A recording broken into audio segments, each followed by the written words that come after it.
Gisa, gawa tayo ng arroz caldo mga guys.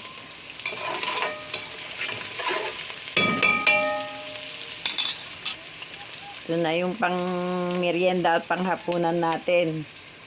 Ito oh. Yung manok na hinimay, igigisa sa luya, bawang at sibuyas. Ayan.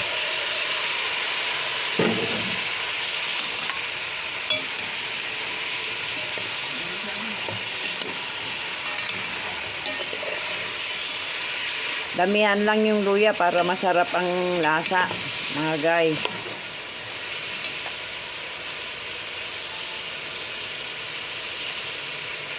Igisang maigi. Lagyan natin ng nor.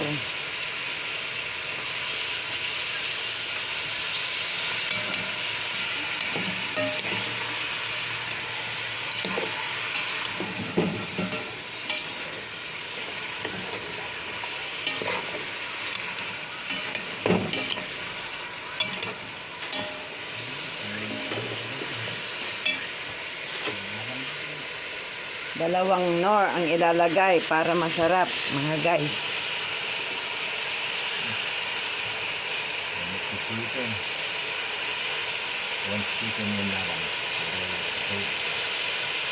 May tinda ito dito pa. Bin! Ayan. Ini bigyan.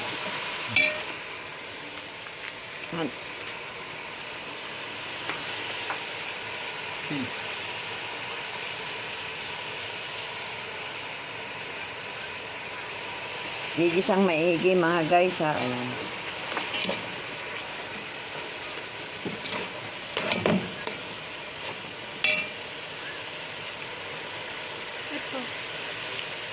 Pag i-resume. Ito. Opo. Itong dalawa. Opo. Yung ganyan. Opo. Pero pwede pang i-ganyan. Hindi na. Hindi ka ganito na. Tapos lagyan na natin ng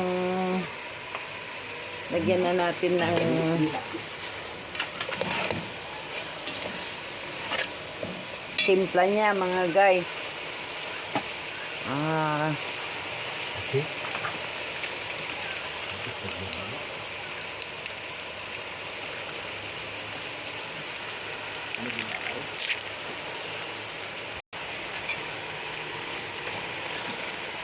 Yan, nilagay ko na yung kuan mga guys, yung nor. Tapos yung malagkit. Yung malagkit, igigisa din natin.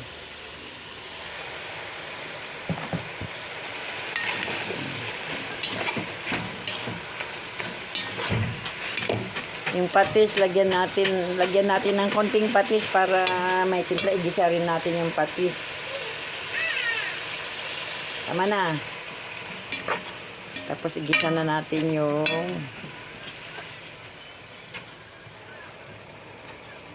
yan, nilagay na po natin yung malagkit. Igigisa po natin siya sa patis.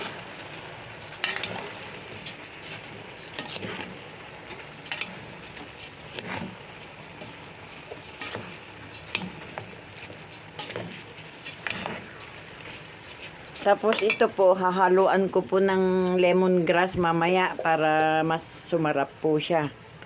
Pampalasa din po itong lemongrass. Tanglad. Tanglad po yan. Tanglad, parang luya.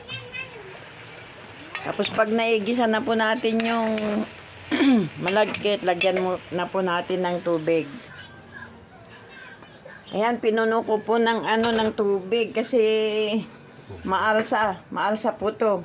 Masa itong arroz caldo, baka yung 1 kilong malagkit po 2 kaldero ang magagawa nito. Kaya tapos lagyan na rin po natin ng pamienta, pampabango, pampalasa. Yan po.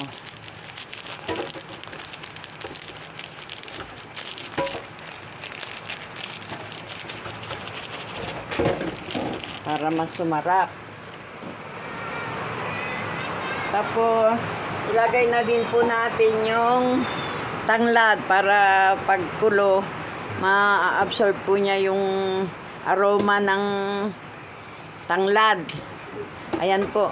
Hayaan na lang po natin siyang kumulo dyan para okay po yung ma-absorb ng arroz caldo.